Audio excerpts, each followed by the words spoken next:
എല്ലാവർക്കും സ്നേഹവന്ദനം. എൻ്റെ പേര് പ്രശാന്തി ചൊവ്വര. ഇന്ന് ഞാനിവിടെ പറയാൻ പോകുന്നത് ചന്ദനം അരയ്ക്കുകീഴേ ധരിക്കാൻ പാടുണ്ടോ എന്നാണ്. ഭസ്മധാരണം പോലെ തന്നെ ചന്ദനം ധരിക്കുന്നതിൻ്റെയും ഗുണങ്ങളെപ്പറ്റി ഹൈന്ദവ സംഹിത ഏറെ ഉദ്ഘോഷിച്ചിട്ടുണ്ട്. എന്നാൽ അരയ്ക്ക് കീഴെ മംഗളചിഹ്നമായ ചന്ദനം ധരിക്കുന്നത് നിഷിദ്ധമാണെന്നാണ് വിശ്വാസം.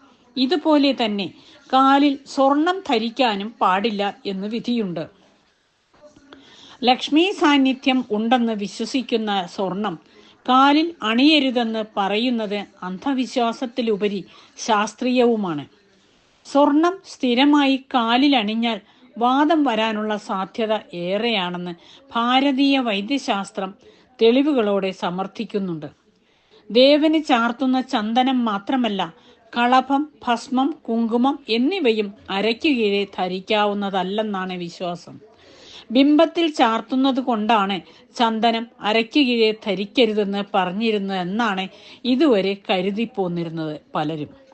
എന്നാൽ ഇത് തികച്ചും ശാസ്ത്രീയത അവകാശപ്പെടാൻ ഉണ്ടെന്ന് സമീപകാല കണ്ടുപിടുത്തങ്ങൾ വെളിപ്പെടുത്തുന്നു. ചന്ദനം പൊതുവെ ഒരു ശീതീകരണ വസ്തുവാണ്. അത്തരത്തിൽ ശീതീകരണ വസ്തുവായ ചന്ദനം അരയ്ക്കു കീഴെ അമിതമായി ഉപയോഗിക്കുന്നത് ഉൽപാദനശേഷി കുറയ്ക്കുമെന്ന് ആധുനിക ശാസ്ത്രം പറയുന്നു. എല്ലാവർക്കും ഇഷ്ടമായെന്ന് വിചാരിക്കുന്നു.